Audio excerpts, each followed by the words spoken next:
poppin'. You know how we moving, man. Titans Colosseum in the building. Yeah, my two co-hosts, they don't need no introduction. Firestone Morocco and yours truly. Let's get it. Okay, now tighten up, it's a Colosseum. Fake people, you'll never see them. Everybody authentic, dog, you can join to it, just take a DM. Everybody in the city rocking, it don't take much to be loved. I scared the doctor on my last visit with that two-tone in my blood. We don't play around, we just hold it down. They scared to play us on our side of town. Say we going through a rebuild, but are we really going through it, man? Stacking up on our receiving core, I don't see a ball going through their hands. Creeping up on our division rivals, they gon' really think that we the boogeyman. F the Ravens and the Texans, Jaguars and the Colts too. Real talk, if anybody not rocking that two-tone blue, you can catch us on a podcast. We gon' keep it real, we gon' speak fast. Always live on game day, we like Mike Keith when he yells sag. Titans Colosseum, we be chillin' in the front row. It don't take much for you to go and see him. Titans Colosseum, everybody authentic, dog. You can join to it, just take a deal. You know what time it is. It's the Titans Colosseum Podcast. Tighten the f*** up. Let's go. Preseason champs on the way. Welcome to the Titans Colosseum Podcast.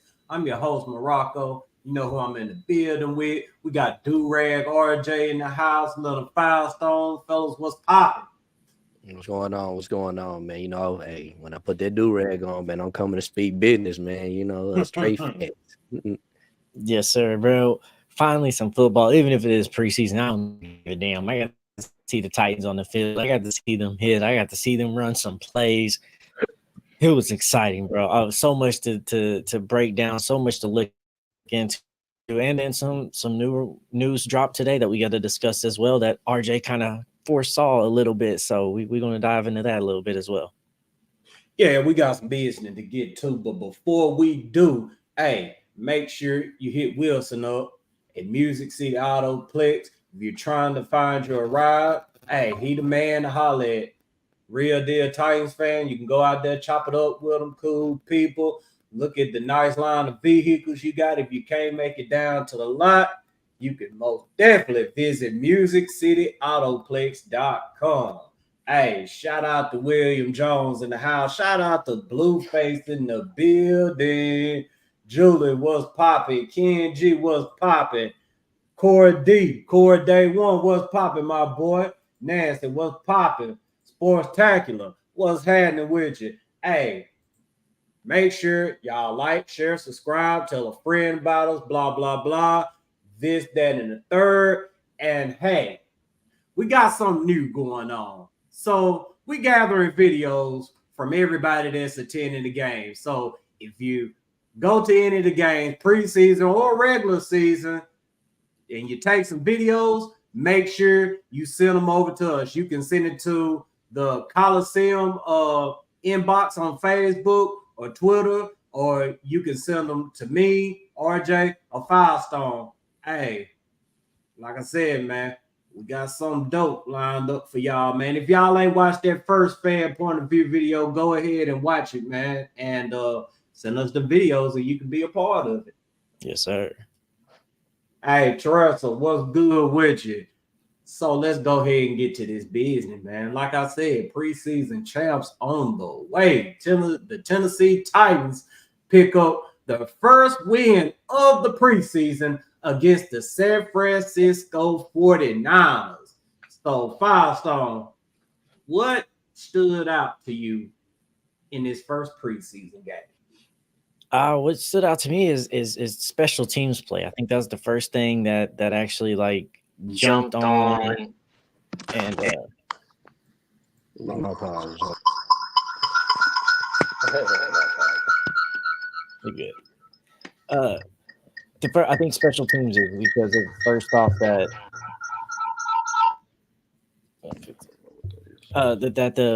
first off the kickoff return on the first one we had that came through.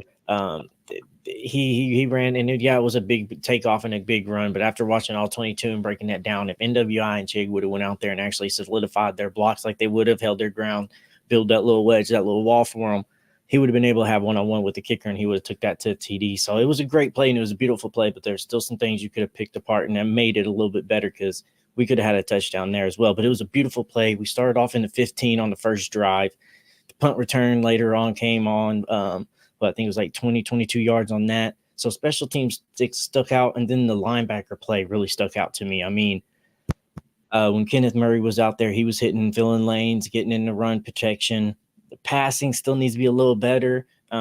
Teams are still running their wide receivers and their tight ends just on flats and post right behind the linebackers and letting them set in between and still throw balls there. So we still got to figure out that and let our linebackers get a little bit more depth or figure out that situation. But it was really, really good to see this play in the offensive line, not pressure. There wasn't people in the QB's face all the time. And I will say, too, you could tell that people still remember Trey Avery from last year because the 49ers definitely was picking on him on Saturday night and kept throwing the ball his way for damn sure. Yeah, for sure. RJ, you ready to talk to him? Yeah. Basically, man, I thought it was a good song yesterday, man. I was pretty happy with what I saw, man. I mean, most definitely the offense is most definitely fun to watch, man. I seen these guys, you know what I'm saying? They was running an offense that we just not used to seeing out here in Tennessee. I mean, it was bad, unpredictable. I didn't know what the Titans would. I couldn't just sit there and guess what the Titans were doing, man. We was constantly in the shotgun. Then we go under center. And it seems like, you know, we still don't know what we're doing because, I mean, I'm looking at the motions. I'm looking at this and the other. And I really like the motions, man. We motioning and then running the running back, man. It keeps the defense wondering what the hell, we doing or whatnot. You know what I'm saying? We can hand it off to Nick Westbrook or Keno. We can hand it off to the Jaquan Jackson out there in the slot, man. You know, we can hand it off to Tajay Spears. We can put Tajay Spears in the slot, you know what I'm saying, and hand it off to him when he's running those end arounds and stuff.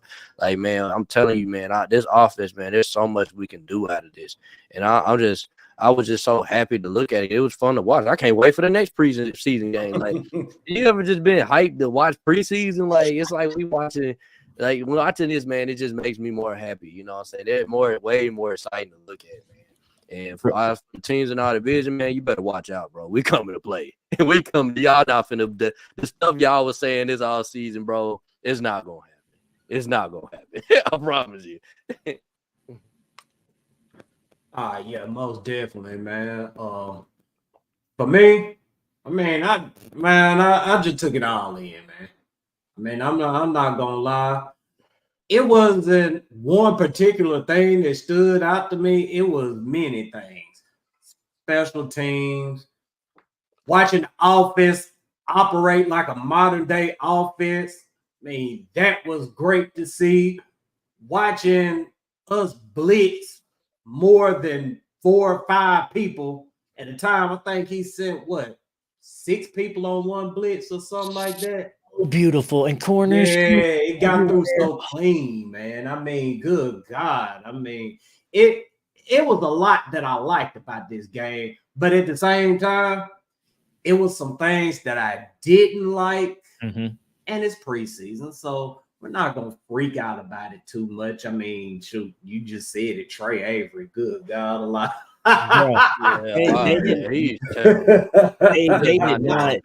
They did not forget about that. They remembered. They were like, oh, y'all got all these cornerbacks. Don't matter. We see Trey Avery on the field. We going after him. Fuck everybody else. We going after Trey Avery. And to what RJ was saying too, it was balanced, bro. It was balanced. You didn't know what they were going to do. We had 8 first downs on run and 9 on pass attempts, and then we had 2 first downs on penalty calls, bro. That's pretty balanced if you ask me, or what you're going to do. And everything wasn't still lined up. Tony Pollard come out, you get him the ball outfield, and on swing routes he makes some plays and then try to run up the middle. He can't get it done. You let Tajay comes in, he goes out to the swing, then he upcuts in between some guys and makes the touchdown. So bro, it's lovely to see that no matter what we were trying to do, we would still execute. Those QB sneaks too, bro. Can we talk about that too? Like, we had like 3 QB sneaks out of nowhere. Making it simple, man. That really what stood out to me the most. We made everything fucking simple. I mean, Jesus Christ. How many times last season or the season before last, you just look at our offense and even our defense, everything just looked like we were pulling teeth out there. I mean, nothing just seemed simple. And in this game right here, I mean, they just seem simple. I mean, like you said, quarterback sneak. I mean, 4th and 1, sneaking. Shit, you got the bids. move the line and get your quarterback in. How hard is that? You ain't gotta, you know what I'm saying, hand the ball off or do none of that crazy shit, man. I'm just happy today making things simple and modernized around here. Facts, bro. And I'll say a couple other things that stood out to me too, because I got to give them credit too. So we don't necessarily all the time, but Harrell, he played damn good out there. They had him in rushing the passer and the run game. They even had him dropping back in coverage, and he was doing good on coverage. He'd go out there, run his little flat zone, running back, come out there. You're not getting the ball at all. There was times where he's blitzing the passer and, he's taking that ankle. He's running it around so the QB can't step up. The QB has to step up in the pocket, and he forces him to step up in the pocket. Yeah, T. Sweat got double teamed a lot yesterday and didn't do much out of it, which I think Brian and him kind of told him, like, hey, if you're just getting double teamed out there, don't worry about showing off your strength. Just take the double team. We're practice. You ain't got to show nothing off yet. You ain't got to prove nothing yet. Just if they double team you, okay, this is what it is. All right, y'all double team me. I'm out. But once you got Big Jeff and T. Sweat up out there, Harold goes out there, makes QB step up into a pocket that Jeff Simmons and T. Sweat's collapse. There's nowhere to step up to. That's a play that's going to result into a sack. Otis Reese played well too, bro. There was a play where he went through the offensive lineman that was coming through as a blocker, ran right through him, and still made the tackle on the running back. One hell of a damn play. Filled the lane and made the play. So Otis Reese and then Kenneth Murray was everywhere, bro. Filling lanes, playing good QB pressure, run stop as well. So they still got to figure out, because their other teams are running linebacker or running tight ends and wide receivers just right behind their zones, and they're still getting those plays in those zone coverage. But we're going to have to see how better they play. But it made me excited about seeing these linebackers play like that and play aggressive, and actually seeing lanes and filling holes. Oh, yeah, most definitely, man. And let's go ahead and get to a couple of comments here. Shout out to Masson, man. Hey, if y'all ain't tapped in with Masson Blueface, man, you bullshitting, but it ain't too late. Go ahead, follow them on all their social media platforms. They out here in the content world as well. Ken G says Kenneth MF Murray is going to be a monster this year. Yes. Hey, man, I'm looking for him, man. I'm looking for him. I feel like it's gonna be quite a few dudes who make an impact on this team. Corey says playing to the player strength, making it simple, like we said. And we're bringing up all these other linebackers, like with Otis Reese, Kenneth Murray. We ain't even talk about Chase Campbell yet, and he had one hell of a game too. So like the linebackers was showing out this game. Otis Reese, he did his thing. Otis Reese had a good game. I was looking at a couple of James Williams plays too, man. That dude, man, he goes sideline to sideline quick. You know what I'm saying? I kind of like him, man. Once he reaches his potential, man, he's gonna be a really good player. Now we just got a lot of linebackers, man. There's a lot of linebackers on this team, man. And I just feel like, man, I just hate to let some of these guys go, because I'm like, dang, there's a lot of linebackers. That's why I was saying when we lost Aziz and they paid all this money for Aziz out here, I'm like, bro, like, it's not hard to find a linebacker, bro. Like, it's not a position that you just pay top dollar for, you know what I'm saying? Because all that, and then still no Cedric Gray showed up yet. Like, bro, exactly. It's so fun. It's so we don't have Diggs, we don't have Adams out there, Harold Landry, Jeffrey Simmons. Yeah. They're looking like they're not going to play this preseason, which is cool. It's understandable. Big Jeff done put in his work over the years. Harold Landry done put in work over the years. They proven. So, hey, let them boys get their rest, and they'll be suited and booted regular season. Offense, on the other hand, I mean, we need to see as many snaps as possible out of this offense. And they look good Saturday night. But, I mean, they still got some things that they need to get together. So, I mean, the more work, the merrier. Bro, but hey, this too, we got to bring up this because I don't know how many more times, maybe, hopefully, we'll have more times to talk about this, but we ain't been able to say this in quite some time. 2 QB pressures, 1 sack. Two QB pressures, one sack. That was amazing, bro. That was so great. And the 1 sack was Malik Willis. It was only a 1 yard sack. Oh, bro, it was great to finally not see somebody in the QB's face every 2, like as soon as they take 2 steps in the backfield. Man, we played one game, right? We played one preseason game, right? And I'm over there looking at some of the things. They got us second from going worst to first on the list of all the teams they went from worst in their division. They got us second behind the what's the Bengals. And then on top of that, they got I probably froze, man. I don't know what's up with my connection today. But you know what I'm saying? Then they got us in the playoffs. With PFF got us in the playoffs at number 7, while Houston number 2. And I was like, oh yeah, they got us playing Houston first round. I said, hey, that's gonna be some hitting. It's gonna be some straight hitting. And yeah, like what Corey just said too, Brownlee a problem out there. He was running reps. So there's so many takeaways, and I've been going back watching the all 22, and even going back and watching that, it's like, damn, they're really making plays. Damn, they're standing out. Like it's gonna be hard to pick some of these players, and some of these players are gonna have to go, especially in that linebacker room. Like I said, Harrell's gonna be there, Landry's gonna be there, Shane Ray's gonna be there, Rashad Weaver's gonna be there, Cedric Gray, Kenneth Murray, Otis Reese, Dr. Gibby's gonna be there, Chase Campbell's gonna be there, Cedric Gray's gonna be there, Harrell's gonna be there. That's how you throw it. So, bro, even though some of those names ain't everybody's household names, and that's a pretty good depth linebacker core right there. Yeah, most definitely, man. I'm like Brownlee too. Saturday night, man. I mean, he's most definitely, a cornerback that's going to stick to his man, and even if he gets beat, guess what? He coming right back, and that's what you want to see in a cornerback, because you're going to get beat sometimes. You're not going to win every single matchup, but it's about where your mentality is when you give up a play. Is you having doubts, or are you okay? Hey, let's run it back. I got you on the next one. And that's the kind of guy that Jarvis Brownlee is. Let me talk about one of my dislikes from Saturday night. One of them being Mason Rudolph. Oh, my God. During that 2-minute drill, Jesus Christ. Man, I ain't going to lie. I thought I was looking at Blaine Gabbert up out there, man. I mean, dude was missing some stuff. I mean, honestly, it looked like one of them Trevor Lawrence games against the Titans where you just thinking Trevor Lawrence finna go up out there and shred the Titans, and then lo and behold, here he go overthrowing his wide receivers and shit while they wide open. Mason Rudolph, he did some of that Saturday night, and I was like, oh, Jesus. I mean, shoot, man, just don't let Will Levis go down. But Malik looked okay. I'm not going to say he's ready for quarterback number 2 or anything like that, but, I mean, he kind of looked better than Mason Rudolph out there. What you think about it, fellas? I think he looked better. Go ahead. Go ahead and say it, Firestone. You ride for your Oklahoma dude, bro. Go ahead, bro. No, I'm not, because he's OSU, so I am really not. I think with Oklahoma, my bad. But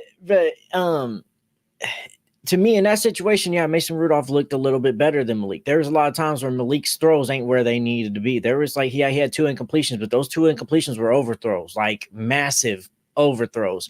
He had the 1 sack, taking it where nobody else was really under pressure, seeing things. You had a good long run, but there's still throws where there's times where you need to lead the receiver and you're still throwing it on his back hip. Like there's times of ball placement that didn't look good. And at least Mason Rudolph kept putting us in 3rd and short situations. Yeah, he didn't look great. He's a backup. And you compared him to Trevor Lawrence and Blaine Gabbert, but those are starters. We don't need him to be a starter. He's supposed to be the backup guy, praying Will Levis don't go down. But he did put us in situations that made it 3rd and manageables and 2nd and manageables in short times. Yeah, we look down. It's not there. Let's just check it down. Yeah, it's a little boring, but it's the guy you need. That's the play you need out of a backup quarterback. Just come in. You ain't got to be bigger than anybody else. You don't need to step up and in nobody's shoes. Just don't fuck it up for us. Come out here, make the smart plays, and don't fuck it up. Now, could we have somebody better than Rudolph as a backup quarterback? Hopefully, and I praise Malik. I promise you, I praise Malik. But those throws, Mason Rudolph's throws look better Saturday than Malik's throws look to me. They said Rudolph will booty water. Hey, shout out to Sportacular for the super chat, man. Always turning us up. We appreciate that. The past few seasons, team came out sluggish due to not playing in the preseason, getting stomped by Arizona, bullet missing, game winning kick against the Giants in the Saints game. I mean, shoot, man. And that's another thing that, I appreciated too. I appreciated the starters coming out there and playing, because even though some of them have the experience, I mean, they're dealing with new teammates. So all that chemistry needs to gel. And, even Kansas City, Kansas City is known for playing their starters throughout the preseason. So if the Super Bowl winners are doing it, maybe, you should follow suit too. And I'm liking that the Titans are following suit. The Chiefs played their starters all first quarter too. But bro, Malik Willis was 5 of 7 for 38 yards, 1 sack, 2 overthrows, the 82 QBR. Rudolph 10 for 17, 126 yards, QBR of 84.2. So then that's fine. Like, I would still much have somebody better, but Malik still doesn't put the ball where we need to, and this is preseason. A lot of those balls, if it was regular game, you put it behind the guy or you put it in where you was. Those overthrows would have been interception. This is just because it's preseasons and guys out there didn't know how to make those plays on those. I'm gonna keep it 100, bro. Malik Willis deserves a quarterback 2 job, bro. He looked like a way better quarterback, bro. That man Mason Rudolph looked like what was that backup that we used to have, bro? That was terrible. What was his name, bro? You ain't talking about Clipboard G. Oh, you talking about Woodside, Logan Woodside. Yeah, bro, he look like Logan Woodside out there. He look just as bad as him, bro. Like, bro. Nah. Let's not forget. Bro. He was open. Bro, he had a whole touchdown. I was watching it, bro. He had a whole touchdown. I was there. This man, that little rollout that we did in the tight end popped free for an easy touchdown. This man, Mason Rudolph, threw him out of bounds, bro. I'm not saying he's perfect or the best backup. I'm just saying he looked better than Malik to me. I was still much out. That man Malik, you see that one dart Malik threw? He threw that mug, bro. And that ball went all the way over the defender hand, bro. And he caught it right out of bounds, bro. And put both feet in. The one with the penalty on it. Yeah, that was a beautiful throw. That was a beautiful throw. And then Malik also can run. Like, did you not see when he hit that breed option? He took off for 40 yards, bro. Like, we got some Rusty Smell comments in the chat. I am hopeful, and I would love it for Malik. But like I said, there's just too many times where I see those throws where in the NFL, when you're playing against starters out there in the season, those are going to be interceptions. Where Mason Rudolph is, he knows check it down. Yeah, it's boring. You just trust Mason Rudolph in an NFL game more than you do Malik. So far, okay. Like this is still Mason Rudolph that led his Pittsburgh, like still almost led Pittsburgh on a playoff run. Where this is Malik Willis who lost his job to Josh Dobbs, who came in for 6 days and learned the offense better. You know what I'm saying? I definitely have more trust in Mason Rudolph. Now, that's Malik's more athletic, and I hope though, but Mason has more of a proven record in the NFL.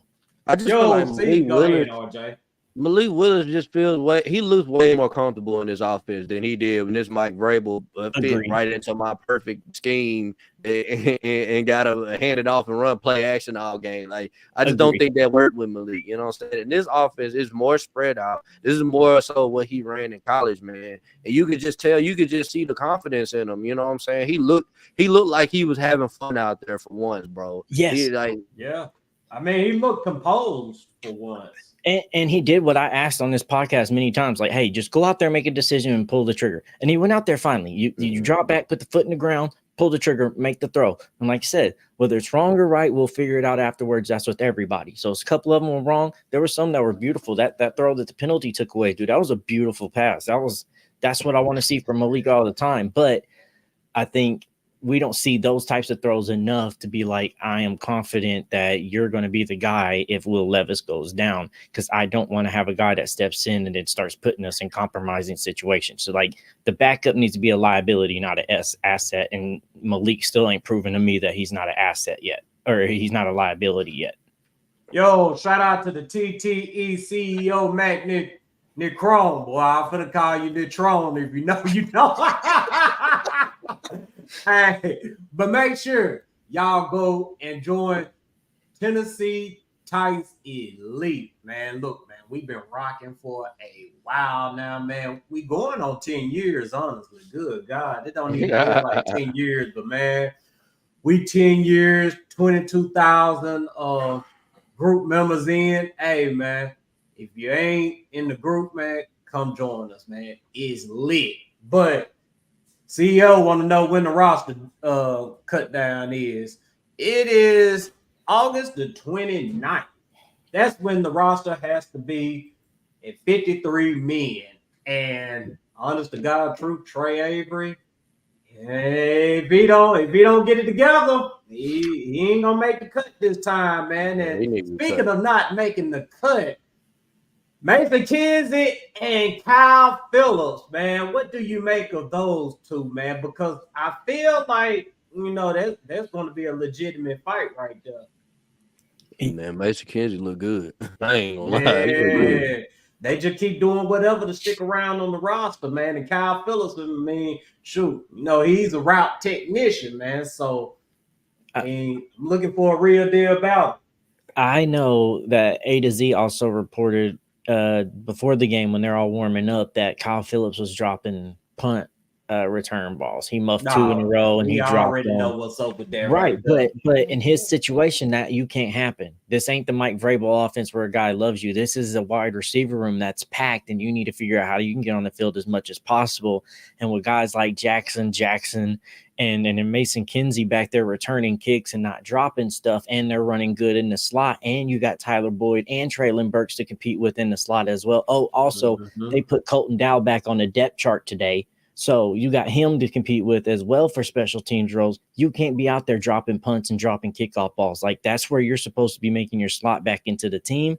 And yeah, you're making some good routes and you're making some catches out there on the field, but we got other people in the wide receiver position that's not going to give you opportunities to get to see much field time unless you take advantage of punt returns and special teams play.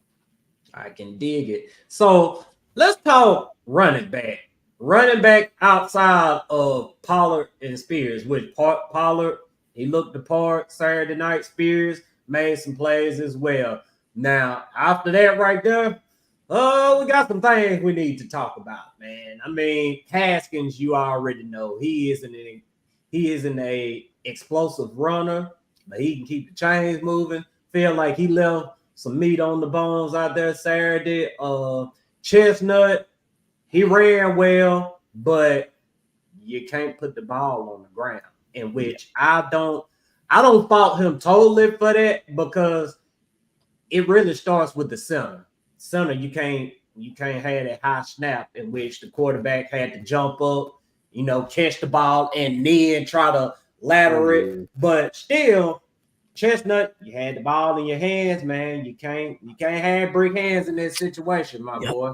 So I'm gonna need these guys competing for running back number 3, and then Smalls. I really didn't even notice him too much, man. I mean, running back number 3, y'all got to step it up out there. I remember I got called out on last show, bro. They was like, "Why come you not hyping up Jabari Smalls?" And I'm like, bro, I know what kind of running back he is. He's a practice squad running back, man. I mean, he was good at Tennessee, you know what I'm saying? But in the NFL, man, these real dudes, bro. Like everybody to play big boy ball. You know what I'm saying? Yeah, and for me, Chestnut didn't look that great for me. Haskins looked way better to me in that situation. Haskins ran with more explosion. He was reading holes. It seemed like the offense had a little bit more energy when he was running, and Chestnut just seemed to just like run into brick walls. And I don't know. We'll see more. And then Chestnut put the ball on the ground for me too. That I know not everything is ideal, but most of the time in football, not everything is ideal. So when the ball touches your hands, you still got to make the most of it and make a play. And at the end of the day, too, that was our only turnover of the game.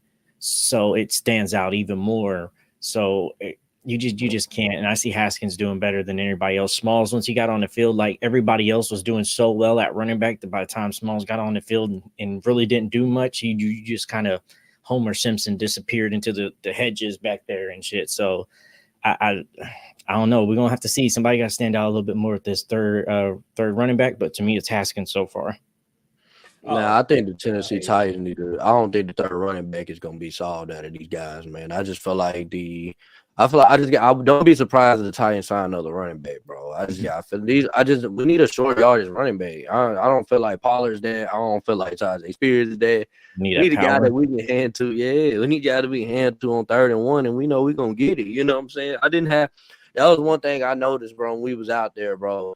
And we getting the 3rd and 1, and I was like, I'm so used to, man, just hand it to Henry, he gonna get it.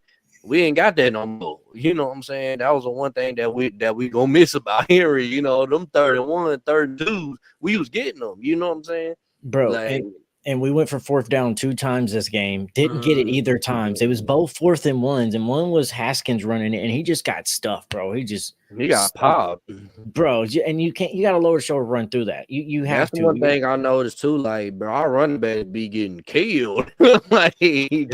like, bro, they running them. Like, I'm not used to. We've been watching Derrick Henry run for so long. Like, these guys we ain't used to Derrick Henry getting killed like this, bro. You know what I'm saying? Like, I be like, oh my god. I'm thinking about one stop, man. I can't think of who that was that let that guy in the backfield so freaking fast. I want to say Cush. It was Cush. It was on Cush. Yeah, because they pulled him and he didn't pick up the block, and they did a center pull, and it got Tajay whoever Spears that right back. 53 was for the I didn't like that right there. Bro, when we were on 53 was for the 49ers, bro, that dude, he gonna make the team. I don't know who that dude is, bro. He freaking was knocking the block off people, bro. He knocked the block off Levis.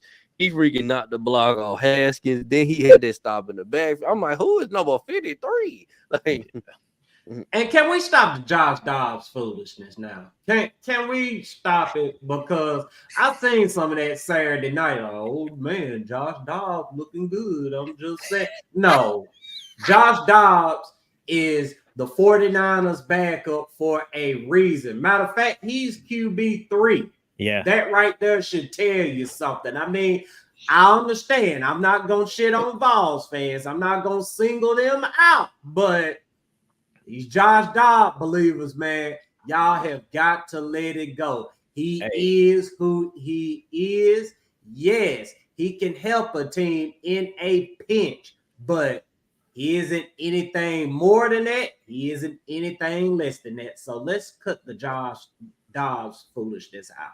Hey, don't forget, he was the starter for the Vikings until what? He led that ball and almost let Justin Jefferson out there get popped one. He shouldn't have got popped. So, hey, you don't always put your players in the best situations. That's why you got to, hey, just take the check down sometimes, bro. Take the safe throw. Don't put the players out there to get injured. And let Dobbs go somewhere else. Dobbs, man, like I said, he was. I'll take Dobbs over Mason Rudolph.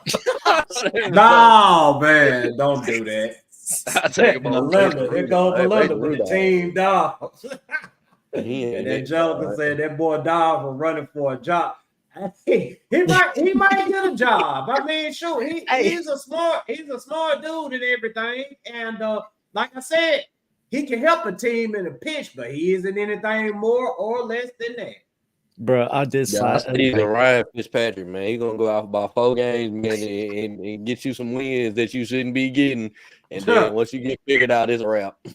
Yes, and then they threw a game winning. Oh man, Corey Corey popping shit for the Bulldogs, man. It's Bulldogs. They most definitely showed up, man. You know, Kieran Jackson had the big return, and then Stetson Bennett with the game winner. Hey, shout out to Stetson Bennett too, man, because wasn't this his first NFL game this past weekend or something? Yeah, man. Yeah. It looking like Stetson Bennett gonna be working at Walmart here soon, man. Oh man. No, he gonna be bagging groceries, man. Like don't Steve, do that. Steve, you already know the answer. Dobbs has a job right now. Tannehill don't. Hey, but you know the funny part is that Stetson Bennett he been in college for about 10 years, bro, and he don't even have a degree. No, he can't even go back to get his degree. He can't even use his degree to go get him a job if it don't work out. So it's Stetson Bennett to me is like, you remember Brandon Weeden from Oklahoma State as well? Yeah. He came out like 29, was in the college for like, bro, what are you doing? Why do y'all even draft this man? He already at 29 and shit. You gonna get a rookie contract? That brother fell off. So, bro, I don't know. I don't know why you take him that old. And I don't know how the hell he been in college that long and still ain't got a degree. What? He said he got 2 natties. Man, what the natties gonna do, man? When he gonna put him on a job application? I got 2 natties. He gonna be working for SEC Network soon, man. he gonna pull a Matt Leinart. He'll be working for SEC Network, man, broadcasting. Oh man, so let's go ahead and keep this thing rocking and rolling, man. Hey, like, share, subscribe, tell a friend about us, blah, blah, blah, this, that, and the third. Y'all, we need a pass rusher. I ain't even gonna lie to you. We need a pass rusher because R&T, even though R&T, may not be the best of pass rushers and whatnot, he's still a starting caliber pass rusher in which he's looking like he's going to have to do that 6-game suspension. So we're going to be even thinner at that position. Now, there's a couple guys out there who may, or in the case of Haason Reddick, may not be on the trade block. But, I mean, it's definitely a situation that the Titans need to monitor. RJ, so, like I said, Haason Reddick may or may not be on the trade block, and the Jets claim they're not going to trade this man, but we know how that goes, man. They pretty much traded for a guy that didn't want to be there. So, of course, they're going to say, we plan on keeping him here. We're going to find him. They're not going to give up on him that easy. They're just not going to come in and say, oh, give us a 7th-round draft pick and he's yours. No, they're going to try to get something back on their investment. But between Reddick and Matthew Judah, who we mentioned on Friday's show, who you liking, RJ? Give me that boy Haason Reddick, man. I said go big, man.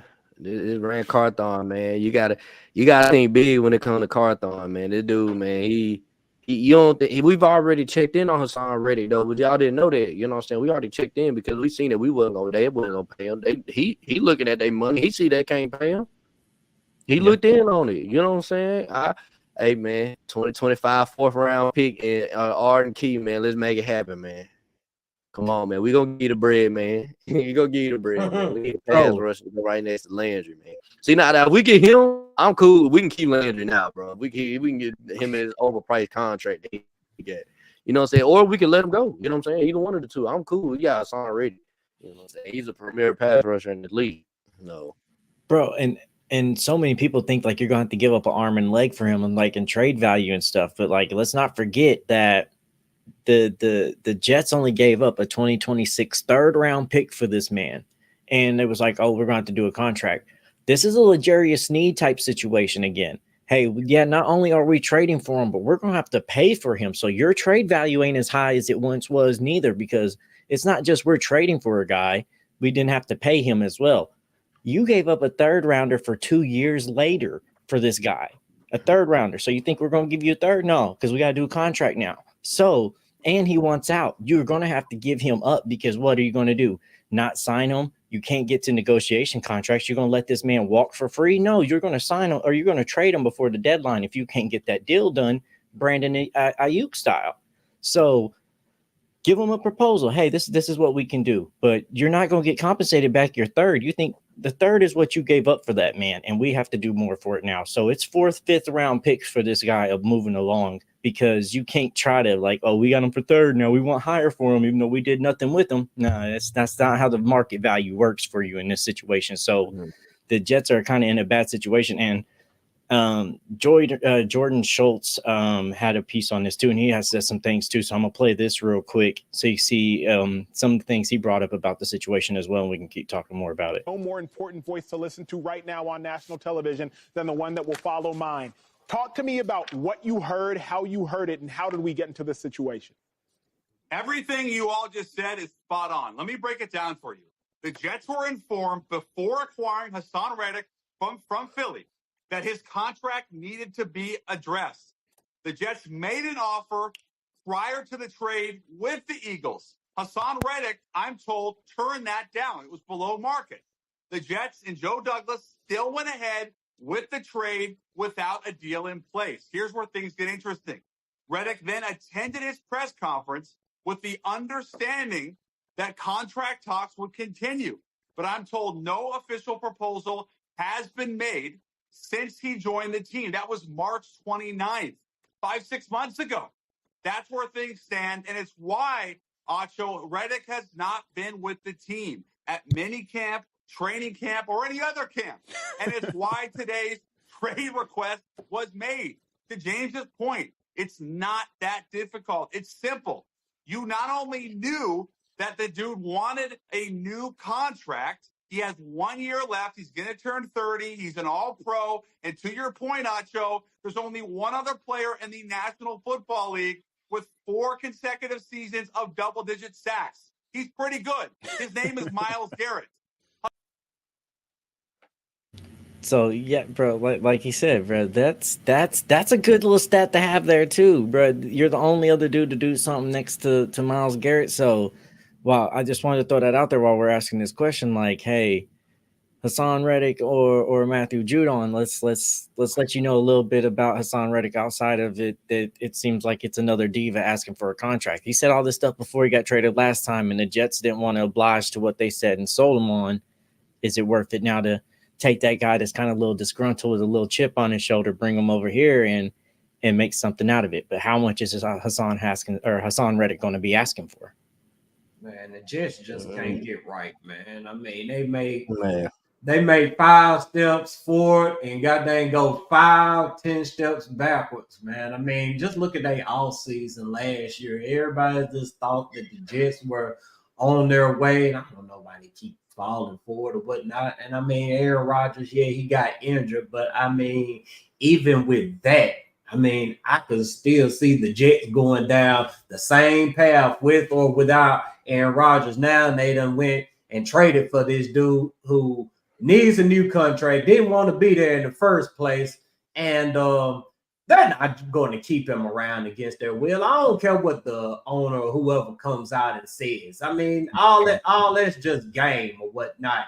He's just trying to get something back for his investment. He's trying to drive the price up, thinking that a team is going to be like, oh, well, we'll slide you a third. Maybe we'll do a second if, you do this. Nah, it ain't finna be none of that, man. They finna have to get dude up for a 6th or 7th round draft. That's right, bro. And that's why I'm saying go after him, because we got the bread to pay him for what kind of contract we gonna give him if he comes over here. If people saying he a diva, he ain't no damn diva. He wanted money. They want to be compensated. I mean, shoot, look at all the work he put in. Like Firestone said, 4 straight seasons, double-digit stacks. Hell, I want to get paid too. And plus, he's 30 years old. So, this right here is his last contract, last long-term contract that he's going to get. So, hey, I don't blame him. Get your money. Hey, I'm going to say this right now. I'm going to say this shit on the pod, bro. We get Haason Reddick, we'll win in the AFC South, bro. Man, I will stand on that. We win in the South. We got the defense to shut that little Houston bullshit down. Oh, God. Bro, you get into the quarterback, bro, and we got the corners to stop them receivers. Hey, we're going to shut that little shit down. I already know. We shutting that down. You telling me you would have Haason Reddick, Jeffrey Simmons, Devondre Sweat, Harold Landry right there as your front 4. Then you got L'Jarius Sneed, Chidobe Awuzie, Quandre Diggs, and Molden back there on coverage. Bro, what are you going to do? And we got Jamal Adams.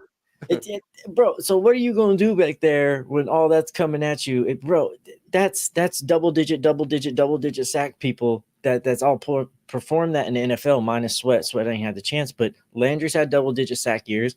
Simmons has had double-digit sack years. Bro, that's pressure up the middle. You want to talk about, hey, contain, let the ends come out there, bend those corner contains, make the QB step back in the pocket and run into Big Sweat and Simmons. That's it right there, bro. I'm with it. No, I told you, man. I'm standing on it, bro. If we trade for this dude, bro, We win in the AFC South, and we gonna do damage in the playoffs. We not only are we one of the best teams in the AFC South, we're one of the best teams in the AFC. If you get him, bro, I just felt like there's a lot there's a lot of guys on this roster that we completely flip this roster around, bro. Yeah, now I just look at it, man. Like just look at the way the offense is moving the ball. Then you got this pass. That's really the only thing I was worried about is just a pass rush outside of them three. You know what I'm saying? Because I'm like, Harold Lynch can't do it by himself. But you get Haason Reddick right next to him. Oh, yeah. They getting to the quarterback, bro. You can't just – who are you doubling? Who are you doubling off of them four, bro? Then we blitzing like crazy. Like, we got Jamal Adams coming. We got James Williams coming. We got freaking the Kenneth Murray coming. Chance Campbell coming. We got all these guys coming, bro. Roger McCrary coming. Hell, L'Jarius Sneed coming. Like, it's a wrap, bro. I'm telling y'all, man. It's a wrap, bro. That's the beautiful thing, because like we like I was saying, like, okay, there's double-digit sacks here. The Jamal Adams likes the blitz and sacks. L'Jarius Sneed like the blitz and sack and get in there. Bro, it's such a dynamic of our offense, and then with the linebacker core as well that we got as well, with Kenneth Murray flying around there, and the way Otis Reese and it was playing as well, with the way he blitzing and filling lanes, and Shane Ray. So, bro, it's amazing that this is what it could be, and we can go out there and get Haason Reddick, because I really don't think that they're in a position to where they can charge like we won a lot. Well, you gave up a third for 2 years later. You're not This is like GameStop. You don't buy a game in a console and go back and go think you're going to get your asking price and get your money back for what you already paid for some. Hell no, you about to get lowballed as hell, and you better hope that GM is good at negotiation, because the other teams don't have to hurry up and make this thing happen.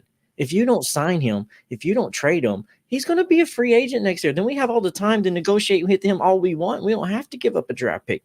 The people that have to hurry here are the Jets. You either got to sign them or you're going to have to trade them. You're going to have to figure this shit out real quick, because Haason Reddick ain't got to hurry up nothing. None of these other teams have to hurry up anyway. So figure out what you're going to do. We got all the time in the world. This is our offer on the table, and we're not going to move. I'm just looking at the potential if we get him, bro. We got an ascending quarterback. We got a running game that's a problem. You know what I'm saying? We got an ascending running back in Tajay Spears. We got the Traylon Burks is starting to become one of his own. He come into his own. We got Calvin Ridley, D-Hop. You know what I'm saying? Tyler Boyd. You know, I'm just going to keep throwing out names. You know what I'm saying? We got an offensive line that's going to keep getting better. We got Devondre Sweat, who's going to get better. There's Jeffrey Simmons, who's established in this league. We got Harold Landry, who's established in this league. You know, L'Jarius Sneed, top 5 corner in the league. Like, look how many people I'm naming. We have a lot. Conjay Diggs, a veteran. You know what I'm saying? We got Jamal Adams. You know what he's here to do. You know what I'm saying? Monty Cooker, who's a pretty good safety. You know what I'm saying? He's a ball hawk. You know, he makes a lot of plays. You know. Got a lot, bro. You know what I'm saying? Haason Reddick comes here, man, most definitely, bro.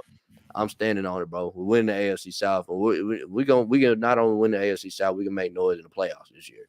You know, bro, facts. And since you're talking about AFC South, I know Morocco had to step away, but that segues right into our next topic very well with our AFC talk and tour. It's rivals. We got to talk about rivals a little bit. Bro, I can't believe the Colts gave up 30 points in the damn preseason. Now Denver did too, but still, how in the hell? Like, and I was watching the Colts game a little bit too. Even the announcers up there, because it was Colts Network. It's like we can't stop them all game. We ain't been able to stop them. No matter what defense we've had on the field, we ain't been able to stop them. So I'm like, and this is Denver Broncos. If you can't stop them in preseason, and this is depth. I know it's preseason, but this is depth. Your starters are going to need breaks. We see that. That's your weakness. That's your Achilles heel. All right, we come out there now. Your main DB needs to go take a break. Your main linebacker needs to go take a break. We know who we target. It's just like we was talking about, hey, people see Trey Avery, and they still going to target him. We see it too. We see what you got out there and what you're doing, and we just seen how Denver was able to put up a 30-burger on you in preseason. We're going to see those same people, and we're going to exploit them. So what were some things you saw this weekend with some of the rivals that stood out to you? No, I'm not one bit worried about the Colts. I called that sweep a while back. I called it when we was on the Houston show. I said, I think we're going to sweep the Colts, bro. I just feel like we're a much better team than them. You know what I'm saying? And then AR, he's basically still in his rookie season. You know what I'm saying? He ain't played enough, you know, and then he went out there and he couldn't hit the backside of a barn. You know what I'm saying? Like, he looked terrible. But, I mean, at the same time, though, it is preseason. I know he's going to look better as the season progresses, but I'm still not worried about them. He can't throw the ball consistently, man. Like, he not like all you got to do is, man, just contain him, bro, and you're going to get the W against the Colts, bro. I'm not really too worried about them. The Jags are the Jags. They're gonna sell off. Freaking Trevor Lawrence is still mid. I don't know what they keep hyping up this darn quarterback, and he don't show us anything that we should be scared of. The only team, and I said it before the season even starts, the only team right now that's more talented than us, that you could just be realistic about and be more talented, say more talented, is Houston. That's it. That's the only team I care. Bro, facts. And I saw, I think it was a Colts fan on Twitter this weekend after, like, during the game was going on. He's like, damn, Will Levis might actually be better than R15. What the fuck? And I was like, I was reading that on Twitter, bro. I was dying. I was like, bro, like, that's it. They become, because I told them this all season that he was better. I said, bro, I've watched both of them play. I was like, outside of AR running, like, his passing is not there, bro. Like, this man Levis threading the needle all over the place. What is you watching? No, man. AR, man, look, he can do it all. I'm like, man, nah, bro. I haven't seen nothing for AR passing wise. That should make me excited, bro. Like, other than he can throw the ball really, really far, that don't mean shit. You got touch, you got accuracy, you got placement on this shit. Because we ain't seen that shit. No, bro. Like Jamarcus Russell had fucking arm strength that he didn't have nothing else to add to that shit. Then they making excuses for him. Like, this man threw the ball behind the tight end. It was like, well, he just stopped on the route, man. No, man, I'm like, they blaming the tight end for running the route. He's open. You're supposed to throw this man open, bro. What are you talking about? Then he threw one straight to the safety, and the safety didn't pick him off. I was like, this is horrible. Like, this is who they've been hyping up all season, bro. The Colts do this every single time they get a new quarterback. Every time they get a new quarterback, he's going to be the next coming of Andrew Luck and Peyton Manning. Every time. And I'm like, bro, they need to realize you're never going to find them again. You're never going to win. You got to find a new way to win, bro. Like, Peyton Manning and Andrew Luck, bro, them days are over. Y'all not finna just get carried by an elite quarterback anymore, bro. It's not going to happen. Let it go. They've gotten so lucky that they've had two good quarterbacks that really didn't need developing in Peyton Manning and Andrew Luck. Like, hey, everybody said when Andrew Luck came out, everybody said it. He's pro ready. You ain't got to do nothing. Put him in the offense. He's ready to go day one. You ain't had to develop a QB in how many damn years? Now you got to develop a QB. It's not that simple. Trust. Coming from Titans fans, it's not easy. That simple. Developing the QB. Now y'all's on that path. Good luck. We'll see. Man, let Levis come out here and throw for over 4,000 yards while Anthony Richardson on IR or something, man. Ballard gonna lose his job. Colts fan been on edge all off season long. It started with free agency when they didn't sign the players that they thought they were going to sign. They just end up re-signing their own guys. And then the L'Jarius Sneed thing, when they thought they had a real chance at L'Jarius Sneed, even before the Titans traded for him. I think it was that Wednesday, Colts fan finally realized that they was out on L'Jarius Sneed. They went crazy. They had the pitchforks out at Ballard. And then turned around a couple weeks ago with the whole Quandre Diggs thing. I didn't even know they were looking at Quandre Diggs. But here goes Colts fan. Oh, my God, we're not doing anything. We need to fire Ballard. I can't believe this is happening to us. Well, motherfucker, believe it then, goddammit, because all these years y'all been sitting around here spoiled, you getting a dose of reality in NFL. And you know what NFL stands for? Not for long. Bro, it cracked me up. Bro, it cracked me up because over the weekend, the internet is undefeated. It be saying shit. It be motherfuckers be making memes. Somebody made a graphic and it was AR-15 and you seen like Mr. Glass and Unbreakable and those movies and shit. They had AR-15 in the wheelchair like Mr. Glass, like his bones are made out of glass and shit. And bro, they made a great fucking graphic on that. I got a good little laugh out of that shit. I was like, that's fucking hilarious. Talking about the one where he in the pink suit or whatever. I mean, not pink, purple. Yeah, he getting the Anthony Davis treatment, man. I remember AD from the Lakers, he kept on getting banged up and shit or whatever, and they put him in that wheelchair. They doing the same thing to AR5, man. And it's unfortunate, but at the same time, bro, he was drafted, what, 4th overall or some shit? 4th or 5th overall? I mean, they picked the wrong quarterback. Yeah, I mean, they just skipped right over Levis like he wasn't anything. And thank God he fell in our laps. After they told him they was gonna draft him and stuff too. Like, man. Oh my, I ain't gonna lie. Look, I can't even really talk. I didn't want Levis. I'm gonna keep that shit on there. I didn't even want him, so I can't really laugh at it. But at the same time, bro, they really let us get this guy in the second round. Like, bro, we got to go get the line. We picked the lineman we wanted, and then we got Levis. Like, that's crazy. It's crazy, man. This motherfucking GM, bro. He a dog, bro. I don't know how he do it, bro. But my goodness. I hope Chris Ballard stay there forever. But as long as he keep doing what Ursay say, shit, you gonna have a job. That's what it's looking like. And then, like, they draft really wouldn't even. I mean, I like Latu and all, but I mean, I don't know. But, hey, they draft could be a lot out better, here. They really out here looking like the Jeff Fisher types. You remember when Jeff Fisher and Mike Reinfeldt with the GMs or whatnot? That's what they looking like right now. I'm gonna keep it 100, bro. They going through what we going through with Bud Adams, bro. They need their owner to die, bro. They need him to die. He's killing them, bro.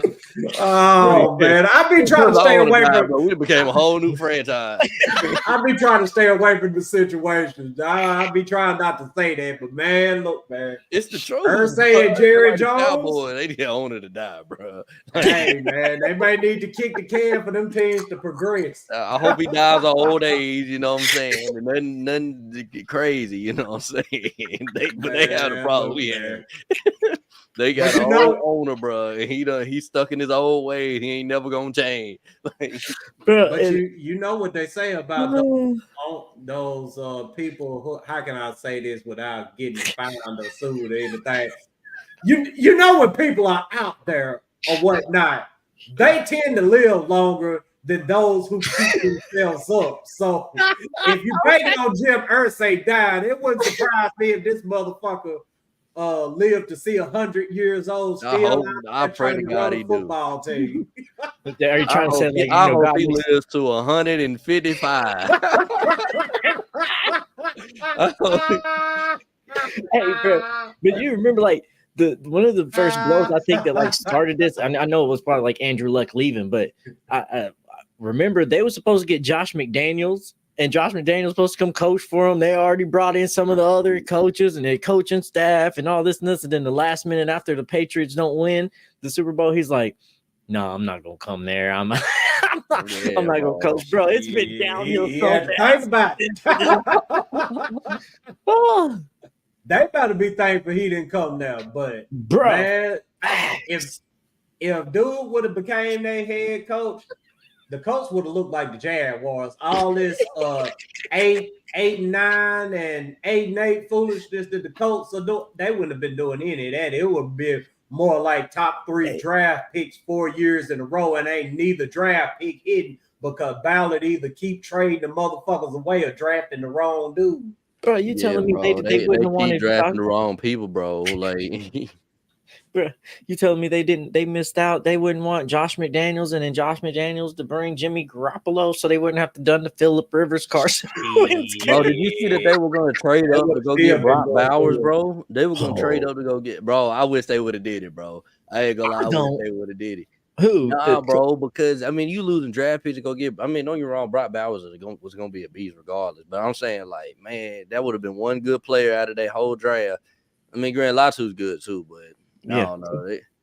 But you see, hey, one thing did y'all notice about Rand Carthon? I remember why we hired him because of them end of the round draft picks, bro. Yeah. And you see all these end of the round draft pick guys have been good. Harold, freaking James Williams, Chance Campbell, you know what I'm saying? Look at these guys. Brownlee.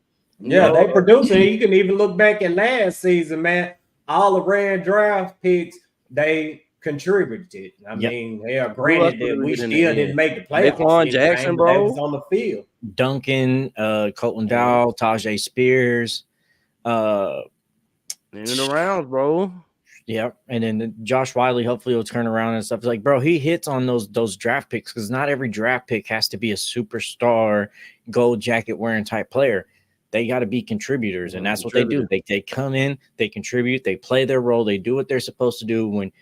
What you ask of them when their time is called, their number is called, and it's time to make a play, they do what they're supposed to do. And you saw that with Harold yesterday. They try to run a couple screens and swing routes with the running back his way. Didn't happen. Not throwing it this way. We're gonna make sure you got pressure on you, and I'm out here for the coverage as well. This is how you get to. I agree, Mike. This is how you get to the Super Bowl. You got to hit in them late rounds, bro. That's how the 49ers keep getting there. You see the 49ers go all the damn time because they freaking, you know what I'm saying? Either they're competing for it or they're going there. You know what I'm saying? Because they hit on these guys in the late rounds and they become superstars, so they can just keep on depending on cheap superstars. You know what I'm saying? And we're not getting, you know what I'm saying?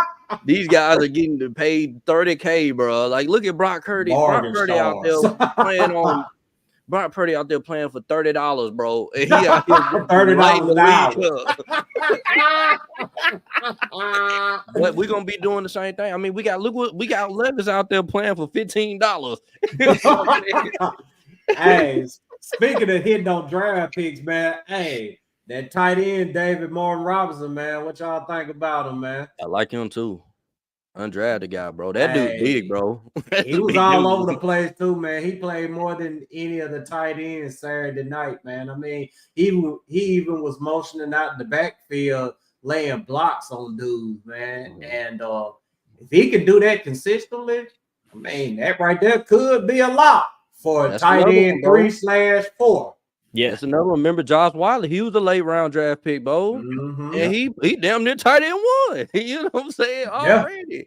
Like, bro, I'm telling y'all, man, Brand Carthon is cooking in the draft and he's cooking in damn free agency, bro. Like, he's doing it, bro. Like, this is how you get a Super Bowl ring, bro. You have to cook in all these, you gotta cook in both aspects. As GM, you know what I'm saying? Now, and we got a coach, and you look at this scheme. Look at the schemes that we have, bro. We got the Denard Wilson out here blitzing like no other.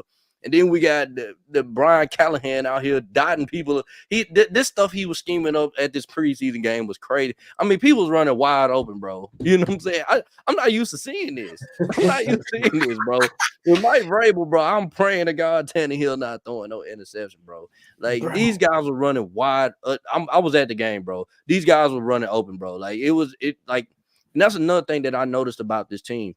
It'll be 2nd and 10, bro. And we'll get a false start penalty. For Vrabel, we go ahead and get Stonehouse ready. Because Brian Callahan, we're getting the first down. We're going to throw it down the field, and we're going to get the first down.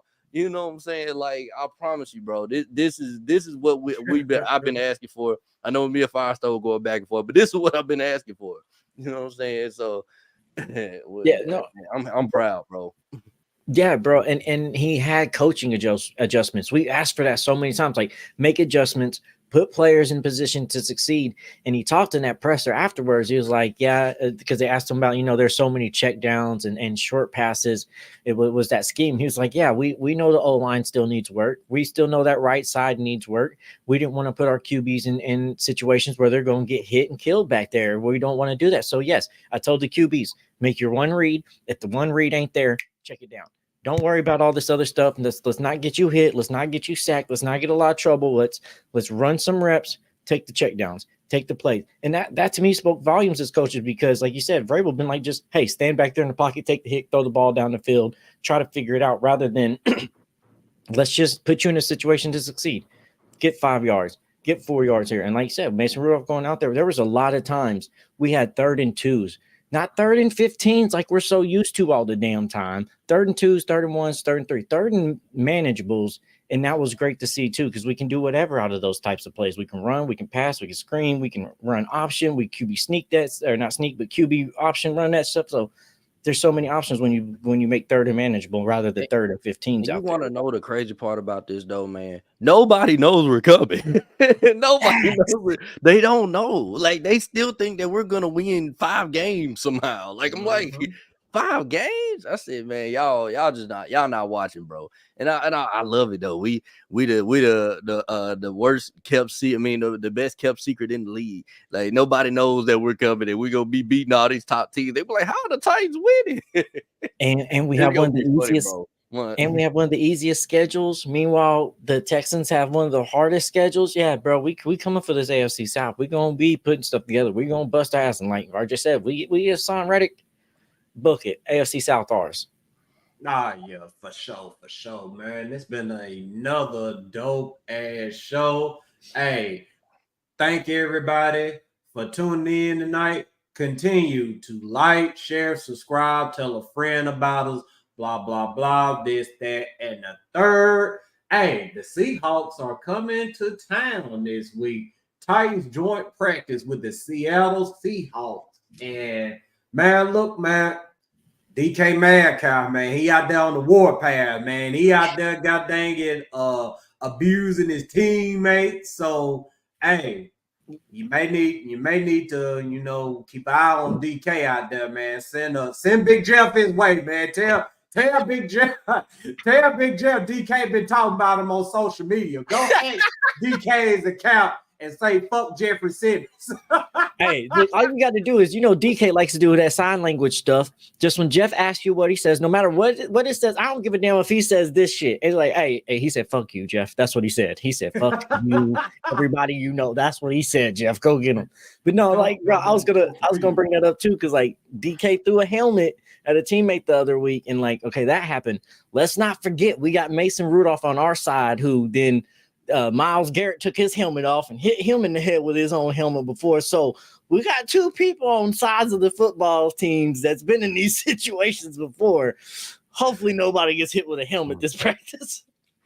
Yeah, man, they're gonna be out there scrapping. I mean, I'm looking for it because of the simple fact that you got Mike McDaniels coming in. Yeah. And you already know the type of coach he is, especially on defense. You got Denard Wilson. You know he's going to send pressure at Seattle's offense, man. And those dudes, man, hey, I'm looking forward to a great game Saturday, man. And I think the starter's going to be out there a little bit more as well. I mean, that's usually how, the preseason work. First game, you're just out there getting a couple of reps in, knock a little bit of rust off. That second game is when, you let your starters roll for a little bit, man. I don't know how the Titans are going to deploy their offensive line, but the first team offensive line out there, I want Levis and his receivers out there.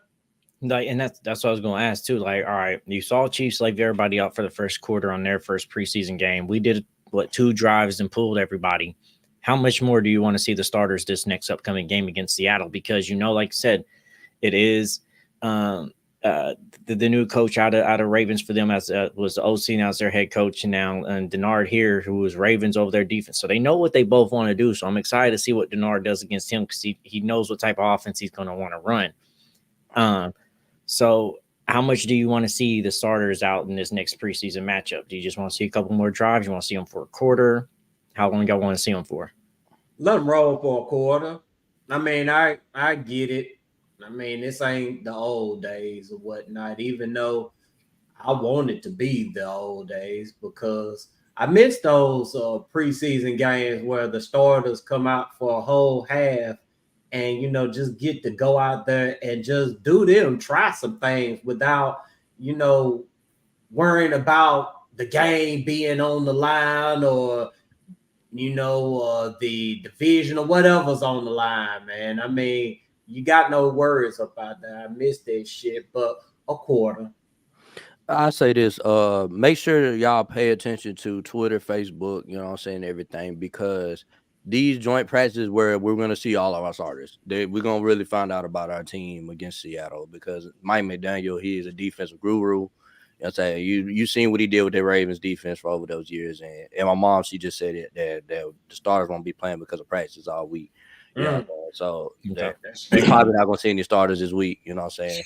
I probably not. I was thinking about going to the game, and I'm like, probably not. Even though my cousin is playing today and playing on Saturday. My cousin Haason, yeah, he played for Seattle. So okay. Yeah, I'll check him out. You know what I'm saying? See what he doing. Yeah, bro, you gotta go check and support family, bro. See, I didn't even know. Well, no, we did talk about that. I did know that. Okay. Yeah, he played for the Bills last year, man. He did a good job in that playoff game, man. He had Mahomes a couple times, man, but you know what I'm saying. A lot of people had Mahomes a couple times. Had Mahomes a couple Yeah, times, man. I was man. watching. Skateboarders on 1,000. Yeah, bro. No, that's good, bro.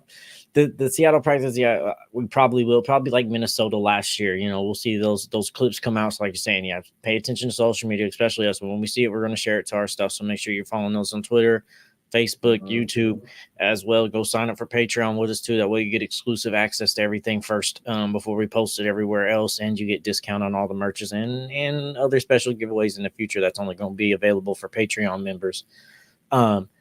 Stay tuned until it's posted because they're going to post videos. We're going to get to see the first glimpse of our starters against some people, and that's when we're going to see some highlight plays come out. But with that being said, don't go out there and do too much starters. We still need you for regular season. And I know one thing I noticed this at the game that was negative for me that I didn't get to bring up is that Treylon Burks didn't have a Guardian cap on. Tell that motherfucker put the Guardian cap on. Yeah, protect yourself, bro. Put on the training facility. Look, whoever's over Treylon Burks' locker, go get super glue, get that Guardian cap, and you glue that bitch to the helmet. That motherfucker ain't coming off all year. Hey man, so y'all would know, man. I'm finna share my screen, man. We can't let these Jaguar fans lie anymore, man. I got the proof right here, man, from Jordan Schultz, a Bleacher Report, man. He reads. I'm gonna share my screen, man, so y'all can see it. Shout out to Jordan Schultz, bro. He's been doing amazing work. Jordan Schultz, a Bleacher Report, said Bleacher Report made an appearance on the herd. He said he told Colin Cowherd that the Jags were ready to match the Tennessee's offer, but Ridley chose the latter after getting in touch with General Manager Rand Carthon. He said they pivot. He said they go to the wide receiver Calvin Ridley. He still thinks the Jags who offer. By the way, dollar for dollar is that exactly what the Titans offer. Rand Carthon gets on FaceTime with Calvin Ridley. He said both were in Florida. You're gonna love the way we treat you inside this building. Halfway through the conversation, Ridley says I'm me, and that's the difference maker. And I think Brian Callahan benefits in that big way.